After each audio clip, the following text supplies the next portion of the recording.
우리 계속해서 살펴볼 말씀은요.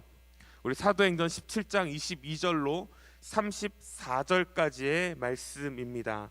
사도행전 17장 22절로 우리 마지막 절까지 34절까지의 말씀입니다. 신약 218페이지에 있습니다. 22절부터 우리 34절까지 우리 한 목소리로 합독해서 하나님 앞에 올려드리겠습니다. 바울이 아레오바고 가운데 서서 말하되 아덴 사람들아 너희를 보니 범사에 종교심이 많도다. 내가 두루다니며 너희를 위하는 것들을 보다가 알지 못하는 신에게라도 새긴 단을 보았으니 그런즉 너희가 알지 못하고 위하는 그것을 내가 너희에게 알게 하리라. 우주와 그 가운데 있는 만물을 지으신 하나님께서는 천지의 주제시니 손으로 지으신 전에 계시지 아니하시고 또 무엇이 부족한 것처럼 사람의 손으로 섬김을 받는 것이 아니니 이는 만인에게 생명과 호흡과 만물을 친히 주심이심이라.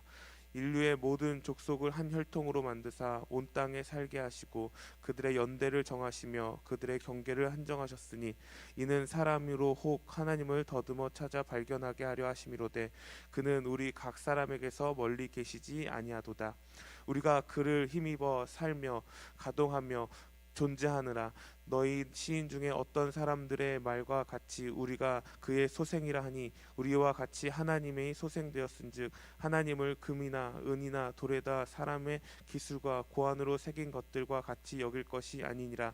알지 못하던 시대에는 하나님이 관가하셨으거니와 이제는 어디든지 사람에게 다 명하사 회개하라 하셨으니 이는 정하신 사람으로 하여금 천하 공의로 심판할 날을 작정하시고 이에 그를 죽은 자 가운데서 다시 살리신 것으로 모든 사람에게 믿을 만한 증거를 주셨음이라 하니라.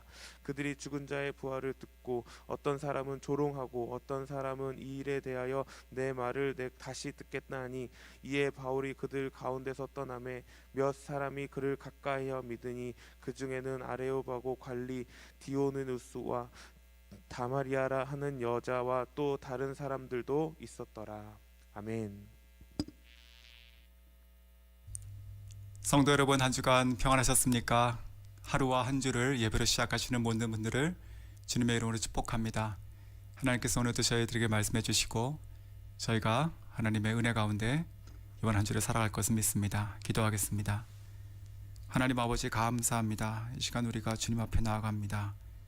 예배로 한 주를 시작하는 모든 분들을 주님께서 축복해 주시옵소서. 주님 이 시간 부족한 종을 가려주시고 오직 성령께서 말씀하셔서 모든 성도님들이 주님의 음성 듣고 깨닫고 그 말씀을 순종하고 나아갈 수 있는 복된 월요일 새벽 되게 해주시옵소서. 이번 한 주가 주님께 큰 영광 돌리고 특별히 하나님 알지 못하고 죽어가는 영혼들을 위해서 기도하고 있는 모든 분들의 눈물과 기도를 주님께서 기억하시고 응답해 주시는 은혜가 함께 해 주시옵소서. 감사드리고 예수님의 이름으로 기도드립니다. 아멘. 사도행전 17장 22절에서 34절 말씀을 가지고 복음의 열정과 지혜, 복음의 열정과 지혜란 제목으로 함께 은혜 나누겠습니다. 오늘 본문은 지난 본문에 이어서 아덴에서의 전도 장면입니다. 오늘 본문을 가지고 저희가 세 가지 나눠볼 것인데요. 첫 번째는 어떠한 상황 가운데 복음을 전했는가, 두 번째는 어떻게 전했는가, 세 번째는 어떤 열매가 있었는가, 이렇게 함께 나누며 하나님의 은혜가 함께 하시기를 소원합니다. 첫 번째는 상황과 복음을 전하는 상황입니다. 제가 미국에 가기 전에 그 필리핀에 단기 선교를 한 5주간 혼자 간 적이 있습니다. 선교 훈련을 받고 선교사로서의 삶을 제 자신이 조금 확인하기 위해서 선교지에 혼자 가서 한 5주 정도 그 현지인과 함께 거주하며 지냈던 시간이 있었습니다. 참 불편하고 또 낯설고 그러나 참 특별하고 또 은혜로운 시간이고 지금도 그 영혼들이 함께 불렀던 찬양들, 또 기도했던 모습들, 함께 일했던 모습들, 순간들 좀 많이 생각이 납니다. 그 필리핀에 있으면서, 필리핀은 그 캐톨릭 국가잖아요. 그래서 한 번은 그 지역에 있던 성당에 간 적이 있습니다. 근데 제가 그 안에 들어가서 아주 깜짝 놀랐습니다. 그 성당 맨 가운데에 그 유리로 된 관이 하나 있었는데 그 관 속에 예수님이 누워 계셨습니다. 그리고 왼쪽 발 하나가 관 밖으로 나와 있었습니다. 일부러 그렇게 만들어 놓은 것이죠. 사람들이 줄을 서서 그 관으로 가서 그 주님 얼굴 한번 보고, 그리고 그 관 밖으로 나와 있는 그 발을 이렇게 손으로 막 비벼요. 그리고 간절한 마음으로 자기의 몸, 가슴이나 머리에 대면서 기도하고 지나가고, 그리고 또 그 성당의 양쪽 그 벽 쪽에도 그 성인들, 베드로, 바울, 요한, 마가, 누가 이런 성인들의 그 상들이 있었어요. 그래서 그것을 또 가서 보고, 또 그 밑에 있는 발만 이렇게 만지고, 또 간절히 뭔가를 소원하듯 기도하고, 참 마음이 아팠습니다. 너무 놀랐습니다. 한국에서는 그런 것을 본 적이 없었으니까요. 이것이 참 하나님께서, 예수님께서 십자가에 돌아가시고 부활하셨는데 이런 모습 때문에 그런 것이 절대 아닌데, 이런 생각이 들었습니다. 안타깝고 또 화도 많이 났습니다. 이렇게 복음이 변질되어 있는 모습을 보면서요. 오늘 사도 바울이 비슷한 마음, 비슷하다기보다는 그거에 훨씬 큰 그런 분노가 있었겠죠. 그래서 우리 지난 본문에도 그렇게 시작하잖아요. 그가 정말 그 신상들을 보면서, 우상 섬기는 것을 보면서 아주 그냥 분해했잖아요. 그래서 말씀을 전하기 시작하는 것이죠. 그런데 저는 이런 상황 가운데 이 바울이 이렇게 복음을 열정적으로 전할 수 있는 이것이 참 너무나 귀하고 또 아주 부럽다, 이런 생각이 들었습니다. 왜냐하면 저희가 좀 생각해 보면 이 아덴 전에 그 베레아, 그리고 그 전에 데살로니가잖아요. 그런데 거기서 우리가 복음을 전하는 행렬들이 쭉쭉쭉 이어지고 있는데, 사실 이 바울만 움직인 것이 아니고 바울 뒤를 따라다니는 자들이 있었어요. 이 바울을 해치려 하는 자들, 그들이 데살로니가에서 쭉 따라와가지고 뒤쫓아오는 것이죠. 베레아까지 또 오니까 사람들이 이것을 위협을 느끼고 이 피신을 시킨 것이 바로 이 아덴으로 오게 된 계기였습니다. 그것이 얼마나 그 급박한 상황이었으면, 오늘 성경 본문을 위를 보시면 이 실라와 디모데는 같이 오지 못했어요. 그냥 바울만 이쪽으로 도망온 것이죠. 그 마음이 참 낙담됐겠다, 이런 생각이 들었습니다. 지치고 힘든 것이지요. 제가 복음을 전하고 계속 나가야 되는데, 그런데 너무나 힘든 거예요. 상황이 계속 자기를 이렇게 위협하고 쫓아오고 하는 사람들이 있고, 도망가야 되고 몰래 피신하고 또 자기 팀에서 떨어지게 되고, 원치 않지만 그런 상황 가운데 지금 아덴에 왔을 때는 어쩌면 그가 좀 이렇게 숨어서 좀 추스리고 싶었을 것입니다. 그리고 또 실라와 디모데가 오기를 기다려야겠다, 이런 생각을 했을 것입니다. 같이 움직여야죠, 낯선 곳에서. 그런데 그럼에도 불구하고 이 아덴에 도착했을 때 그가 바라본 이 어마어마한 우상숭배의 모습들을 보니까 기가 찬 것이죠. 그리고 그가 다시 이 복음의 열정 가운데 일어나게 되는 것입니다. 성도 여러분, 저희 가운데도 이러한 복음의 열정이 필요하고 회복이 필요하다 생각이 듭니다.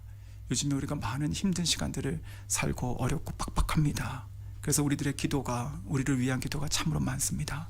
그런데 어쩌면 이러할 때 우리가 오히려 더욱더 힘을 써서 영혼에 대한 마음들, 그 사랑하는 마음들, 그리고 영혼에 대한 구원의 마음들, 그 복음의 열정들이 저희 가운데 있기를 원합니다. 저희 교회 가운데 있기를 원합니다.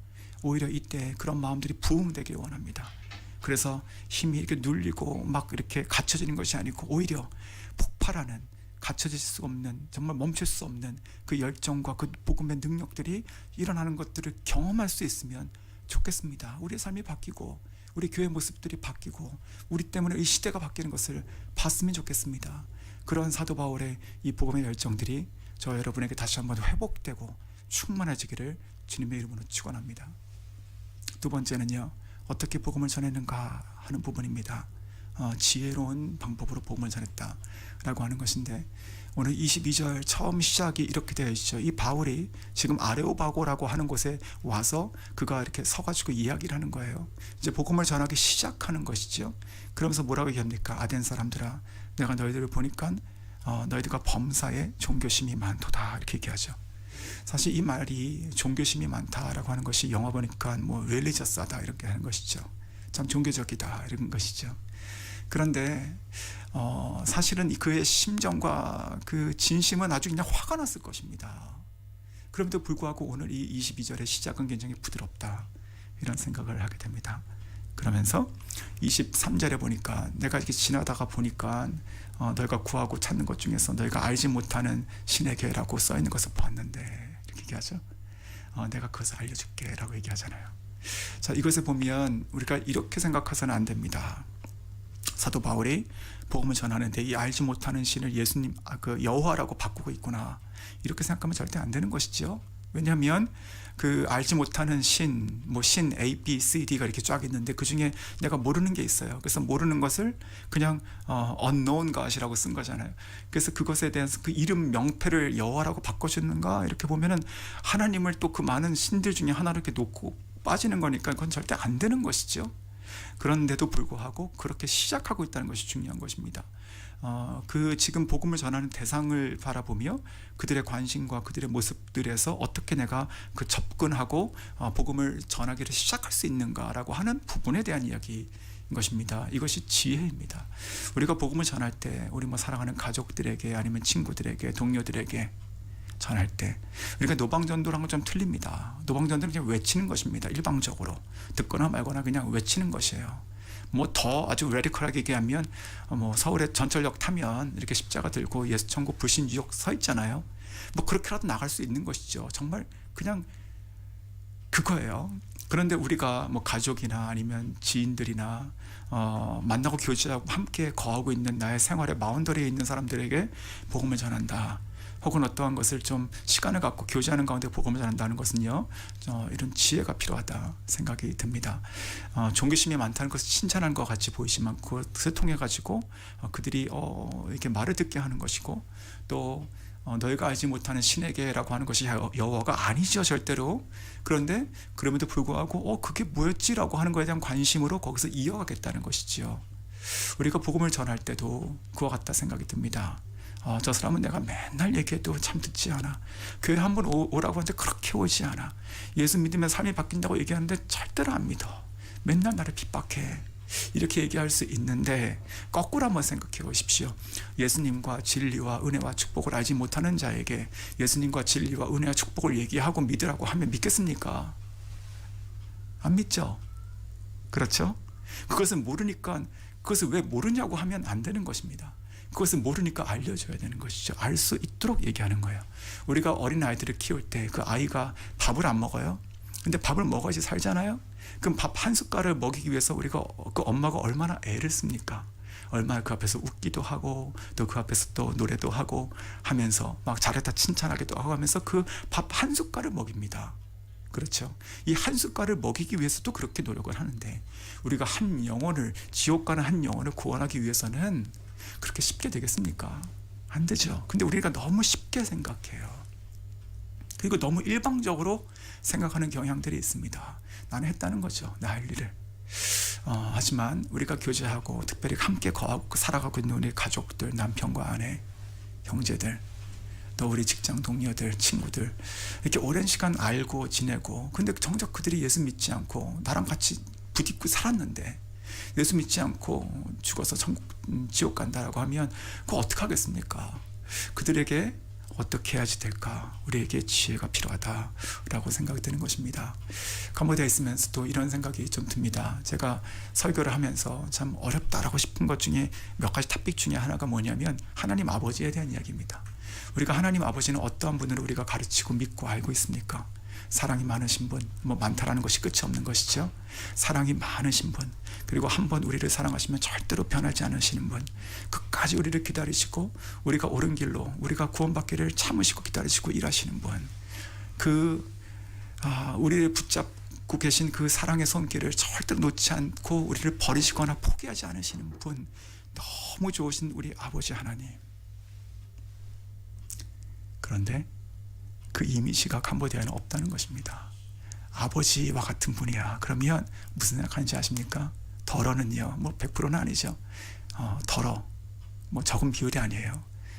우리 가족을 버린 분, 우리 엄마를 버린 사람, 그리고 밖에 나가가지고 다른 여자랑 사는 사람, 다른 자식을 낳고 사는 사람, 가끔 와가지고 돈을 달라고 가는 사람.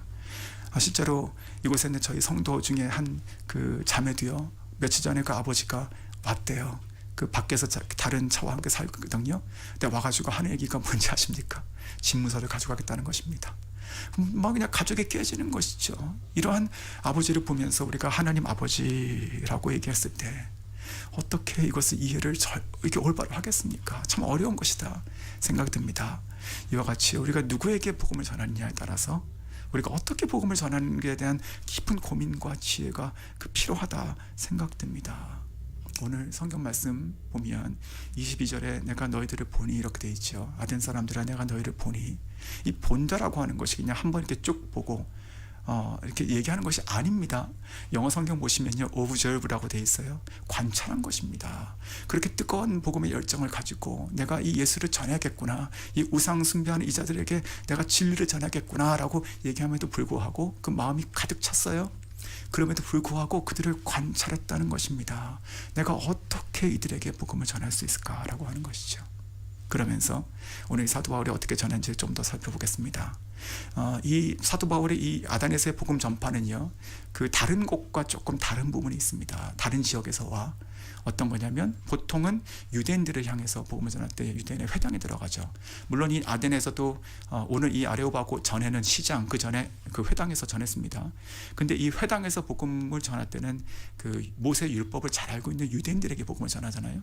그러니까 이때 유대인들에게 복음을 전할 때는 주로 율법 안에 있는 이스라엘의 역사를 가지고 쭉쭉쭉 내려와서 메시아, 즉 그 다윗의 자손 메시아에 대한 이야기를 할 때 예수님으로 넘어가요. 이것은 어찌 보면 이 초대교회에 부흥이 있었던 그때 그 당시에 이 베드로가 전했던 그 방식하고도 비슷하고요. 그러니까 이 유대인을 향한 그 율법을 알고 있지만 예수님을 메시아를 기다리고 있는 유대인을 향했을 때 그 너희가 기다리고 있는 그 메시아가 바로 그 예수라고 하는 사람이었어. 너희가 핍박하고 죽인 예수야 라고 얘기하는 것이죠. 그렇게 이어지는데 오늘 이 아데네스의 이 전도는요, 유대인을 향한 것이 아니잖아요. 오늘 본문은. 그랬을 때 이 대상은 헬라인이에요. 헬라인은 누굽니까? 예수님의 예자도 몰라요. 하나님의 하자도 몰라요. 성경, 율법 다 몰라요. 그러니까 왜 모르니? 라고 쭉 꺼서 얘기하면 지루하고 답답하고 모르는 소리 하는 거예요. 그래서 어떻게 접근합니까? 오늘은 너희가 알지 못하는 그 신에게라고 하는 것을 내가 설명해 줄게라고 하면서 신에 대한 얘기를 하는 것입니다. 신. 왜냐하면 그들은 신에 대한 관심이 많잖아요. 모든 많은 신들을 믿고 섬기고 제사하고 있어요. 그러니까 신, 그래, 그 신이 뭐지? 우리가 미처 깨닫지 못했지만 우리가 제사 드리고 있었던 그 신이 누구지? 라고 하는 관심으로 들어가는 거예요. 그때 이 사도 바울이 그 관심을 가지고 어떻게 그 말을 이어가냐면, 그 신은 천지를 지으신 천지의 주제셔. 근데 사람이 만든 것으로 그 안에 계시는 분이 아니야. 모든 생명에게 생명 호흡을 주시는 분이시야. 그리고 뿐만 아니고 우리 가운데 가까이 계셔. 우리가 찾으면 더듬어서 찾을 수 있는 분이셔. 온 우주를 창조하셨어. 그리고 나중에 31절 32절의 핵심인, 그래서 신의 이야기가 쭉 가다가 거기서 예수님에 대한 얘기가 나가야 되겠죠. 그래서 예수라고 하는 이름을 언급하지 않고 정하신 사람에 대한 얘기를 합니다. 그것이 예수님이죠. 그 유대 사회에서는 예수라고 하면 알아듣잖아요. 얼마 전에 십자가 달려 돌아가고 또 부활했다 혹은 부활했다고 주장한다라고 하는 사람 알잖아요. 소문이 있으니까. 근데 여기서는 아덴 사람은 예수 어려운 것이죠. 그래서 정하신 사람에 대한 이야기를 하는 거예요. 그러니까 신과 사람에 대한 연결고리 있는데 결국 이 사람이 이 신인 것이죠. 자, 그래서 그때 이 예수님에 대한 얘기를 31절에 뭐라고 하냐? 모든 사람, 모든 만물을 다 이제 심판을 정하신 대로 주셨는데, 그래서 32절에 핵심인 복음이 나오는 것입니다. 죽음과 부활, 그렇죠? 죽음과 부활. 우리가 예수님을 전한다. 지혜가 필요한 것이죠. 이 과정이 중요한 것이에요. 근데 결국은 복음이 없으면 복음을 전하는 것이 아닌 것입니다. 결국은 복음이 없으면 구원받지 못합니다. 우리의 진정한 회개가 없으면 삶이 변화되지가 않죠. 우리가 진정으로 예수님을 믿지 않으면 아무도 구원받을 수 없습니다. 그러므로 우리가 누구에게 노방전도에 나와가지고 한 발 단발로 이렇게 탁탁탁 쏘서 이렇게 외치고 오던, 아니면 내가 평생 누군가 같이 10년 20년을 살아가면서 복음을 전하던, 결국 복음은 복음으로 전해야 되는 것이에요. 복음이 없으면 안 되는 것이죠. 이 복음으로 갈 때까지 그 사람에 대한 관찰과 전략이 필요한 것이만 복음이 들어가는 것이에요. 그 세들백 교회 담임이신 릭 워렌 목사님의 책 목적이 이끄는 삶 많이 봤잖아요, 예전에. 근데 그 책 전에 나온 책이 목적이 이끄는 교회라는 책이 있습니다. 그 책은 그 릭 워렌 목사님이 이제 신학교를 마치고 달라스에서, 그리고 이제 정말 전혀 미지의 땅이었던 세드백이라는 곳에 가가지고 교회를 개척했을 때 어떻게 했는가, 이제 그 얘기가 나와 있습니다. 근데 거기에 한 가지 제가 인상 깊었던 게 하나가, 그 지역에 이제 복음 믿는 사람 별로 없던 지역이었다고 해요, 세드백이. 근데 거기서 어떻게 내가 이 지역 교회로서, 로컬 커뮤니티 철치로서 어떻게 이 지역 사회들을 내가 접근하고 여기 있는 사람들을 내가 잘 전도해가지고 예수 믿게 할까, 이런 고민을 하면서 한 것이 하나 있습니다. 그때 그 목사님과 그 교회가 뭐냐면, 고 세드백 지역에 있는 사람들의 평균치를 만들어서 하나의 모델 펄슨을 한 사람 만들어 버린 거예요. 그러니까 우리 세드백이라고 한 사람이 있는데, 이 사람은 나이가 몇이고 성별은 뭐고 학력은 뭐고 취미는 뭐고 생활은 어떻게 한다라고 어떤 평균치를 만든 거예요. 그래서 이 평균치에 대해서 가장 적합하게 이 사람에게 잘 접근해가지고 이 사람의 마음을 열게 하고 복음을 전할 수 있는 전략이 무엇인지를 찾기 시작했다는 것이죠. 그냥 나가가지고 예수 믿으세요라고 하면 뭐 좋은 얘기네요, 그렇죠 라고 하고 지나가겠지만, 그런데 관찰하고 연구해가지고 찾았다는 것이죠. 우리도 마찬가지라 생각이 됩니다. 우리가 누군가에게 접근할 때 그것이 뭐 전략과 어떤 계획과 어떤 치밀한 것이 물론 중요한데, 꼭 그렇지 않다 하더라도 아주 작은 것 하나도 그렇게 워킹할 때가 있는 것 같습니다. 제가 생각해 보니까 캄보디아 청년 중에서 예수 믿지 않는 어떤 남자 형제가 있었어요. 그 형제가 대학생이었는데 그 당시에 한 8년 전입니다. 근데 그때 예수 믿지 않았죠. 그리고 너무나 가난했어요. 그래가지고 공부도 하는 둥 또 일도 해야 되고 생활도 하고 너무 힘들었어요. 어떻게 이 형제에게 접근할까 하다가, 이 형제가 그 햄버거 가게에서 이렇게 서빙을 했었어요. 그래서 찾아가서 복음을 전해야겠구나 하면서 그때 제가 바카스를 사갔습니다. 한 박스를. 그래서 가니까 일단 들어가니까 깜짝 놀라죠. 저거 제 처가 딱 들어가니까 어떻게 여기 오셨냐, 이제 이런 것이죠. 그러면서 그냥 햄버거 하나 먹으러 왔다 얘기해서 주문해가지고 그 친구가 가져왔죠. 잠깐만 앉아봐, 힘들지, 그래 힘내 얘기하면서 이거 바카스인데 이거 먹고 너 여기 동료도 나눠주고 같이 이렇게 힘내라, 젊어서 이렇게 고생하고 하는 거 다 열매 맺고 또 지나면 다 좋은 일이 많을 거야, 이렇게 얘기하면서 이렇게 내가 널 위해서 기도하니까 또 이렇게 교회 나오고 또 힘내서 또 교회도 먹어버렴, 그 얘기했어요. 그리고 나서 그 이후에 이제 그 형제가 교회도 나왔고, 나중에 또 이제 한국으로 유학도 갔고, 또 지금 돌아와서 또 이제 결혼을 준비하고 있는데, 그런데 나중에 한 8년 7년쯤 지나서 최근에 그 형제가 그 간증을 할 때 그 얘기를 하는 거예요. 그때 자기가 이렇게 너무 힘들었을 때, 정말 아무 생각도 못했을 때 나에게 그 바카스를 줬던 걸 내가 평생 잊지 못하겠다는 거예요. 그때 자기는 뭔가 그 형제의 그 간증이에요. 뭔가가 이렇게 마음에 꽉 차는 것 같은 뭔가 이렇게 그 강력한 터치함이 있었대요. 그것이 무엇이었습니까? 그것이 이제 성령의 터치하심인 것이죠. 이렇게 바카스에 터치겠습니까? 근데 그것처럼 이 형제가 지금 힘들게 일하고 있구나. 그래, 이 형제에게 뭔가 에너지 드링크 하나 사주고 격려하고 햄버거 하나 먹고 해야겠구나. 그것이 시작이었는데 참 좋은 시작이었구나, 이런 생각이 들었습니다. 우리가 누군가를 관찰하고 기도하고 하는 것이 이렇게 중요하다 생각이 되고, 그러할 때 사람마다 틀리다는 것이죠. 우리가 오랫동안 기도하고 있는 지체들이 많이 있으실 것입니다. 가족 가운데 있는 분들 많은 눈물을 흘리고 계시죠. 그리고 또 동료 가운데 또 참 이 사람이 예수 믿으면 좋겠는데 라고 하는 분들 많이 계시잖아요. 좀 기도하고 관찰하고 연구하고 또 고민하는 시간들이 있으면 좋겠습니다. 예수 믿어야 되는데 라고 하는 거 결론입니다. 결론까지 가는 길이 필요한 것이죠. 오늘 사도 바울이 보여준 것이 바로 그러한 복음의 지혜다 라고 생각이 듭니다. 자, 세 번째 부분입니다. 32절에서 34절의 말씀 마지막 부분인데요, 그 복음이 전해진 이후의 반응과 열매입니다. 사실 저 개인적으로는요, 이 아덴에서의 이 부분들, 이 사도행전 17장이 저는 굉장히 좀 이렇게 좀 힘들었습니다. 평소에 뭔가 성경의 역사하심, 그리고 뭔가 파워풀한 이야기라기보다는 좀 답답하고 이렇게 꽉 막혀 있는 느낌이에요.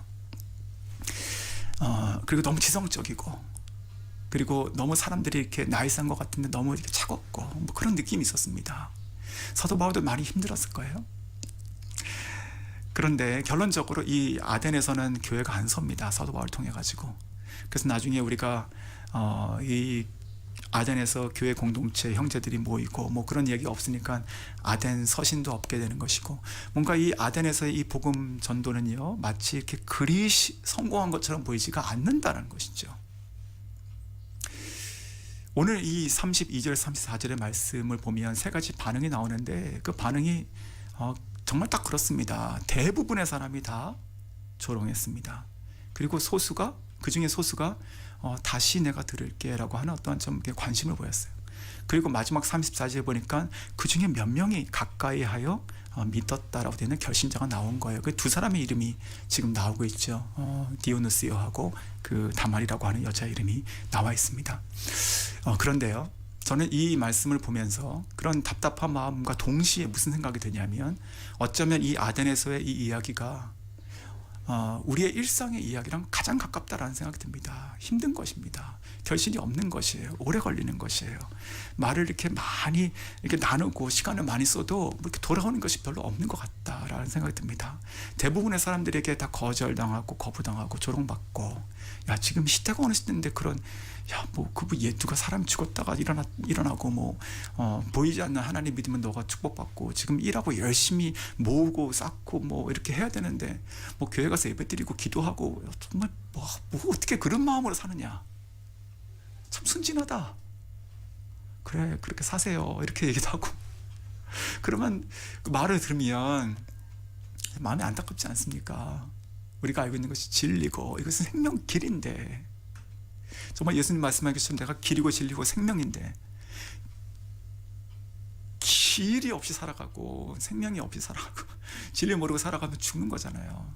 그럼에도 불구하고 그렇게 보인다는 것이죠. 오늘 성경 말씀 32절에 보시면 대부분의 사람들이 조롱했습니다. 근데 무엇을 조롱했습니까? 부활을 조롱합니다. 부활. 그렇죠? 이 헬라인들은요, 헬라 세계관들은 영혼의 불멸을 믿습니다. 그러니까 우리의 영혼이 죽지 않아요. 그런데 무엇을 안 믿어요? 육신을 안 믿죠. 육신. 그러니까 이 예수라고 하는 예수님이 이 죽었다가 살아나셨다는 것을 못 믿는 거예요. 살아났다라고 하는 것. 살아났다. 어떻게 살아날 수 있냐, 육신을 가지고. 사람이 죽으면 그냥 썩고 끝나야지. 냄새나고.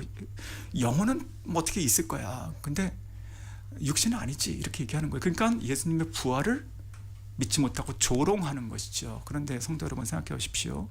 예수님의 부활이 없으면 우리 모든 믿는 자에게 우리의 모든 이 예배드리고 예수님을 섬기고 살아가는 모든 것이 다 헛것입니다. 그렇잖아요. 부활이 능력이고 생명이고 영원이고 구원이에요. 근데 이것이 없어버리면 그냥 끝이 나버리는 것입니다. 그냥 성인 군자가 자기 희생해가지고 저기 멋있게 십자가에서 돌아가셨다, 거기까지만 해도 가슴 이렇게 좀 찡한 스토리가 되잖아요. 근데 그것이 아니라 부활하셔서 우리의 주가 되시고, 그렇죠? 다시 오셔가지고 이 세상을 심판하시고 다스리신다, 영원한 왕이 되신다, 우리가 그분의 백성이고 자녀다 라고 하는 우리의 신분, 이 모든 것이 부활이 빠지면 아무것도 안 돼요. 그리고 부활은 능력입니다. 하나님의 능력이에요. 우리가 빌립보서에서 2장 나오잖아요. 하나님께서 그 능력으로 그 아들을 죽은 자에서 살리셨다. 그렇죠? 그러니까 우리가 능력이에요. 능력, 성령님의 능력.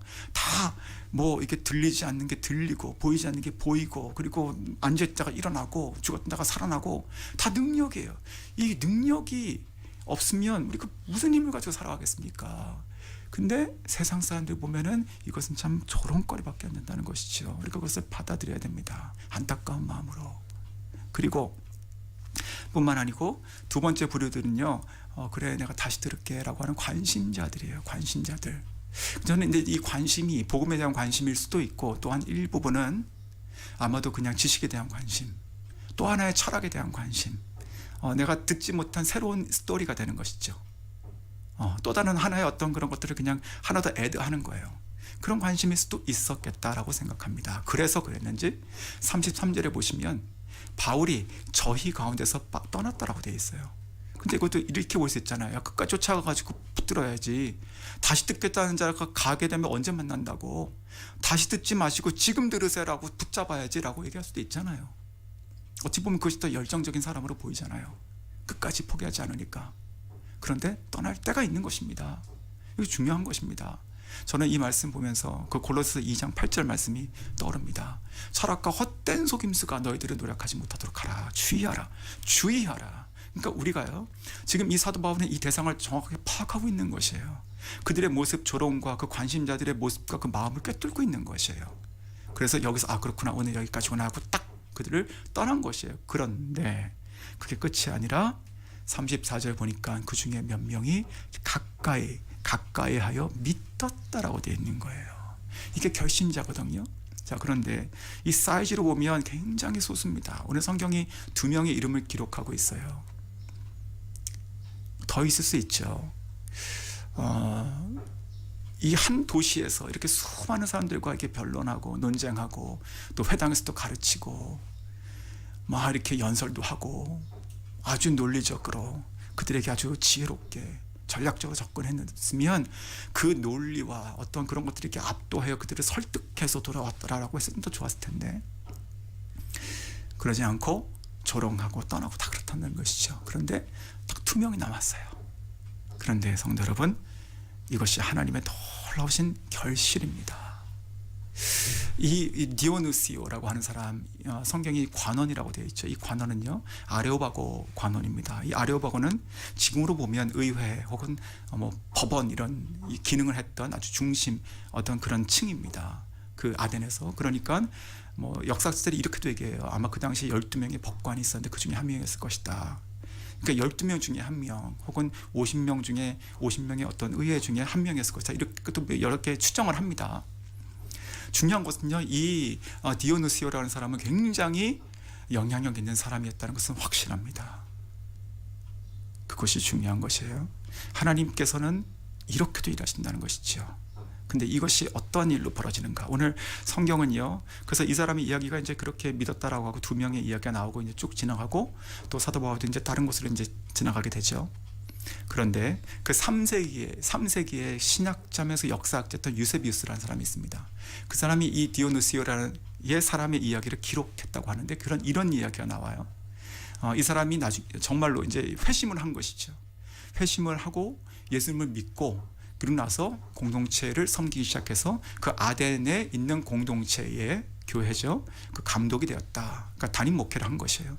그러고 나서 그 이후에 고린도로 가서 고린도 교회를 섬겼다라고 기록하고 95년에 AD 95년 그 도미시안이라고 하는 그 황제가 있잖아요. 다시 그 기독교인들을 핍박했던 황제 중에 한 명인데 그때 순교했다라고 그 책에서는 기록이 되어 있다라고 합니다.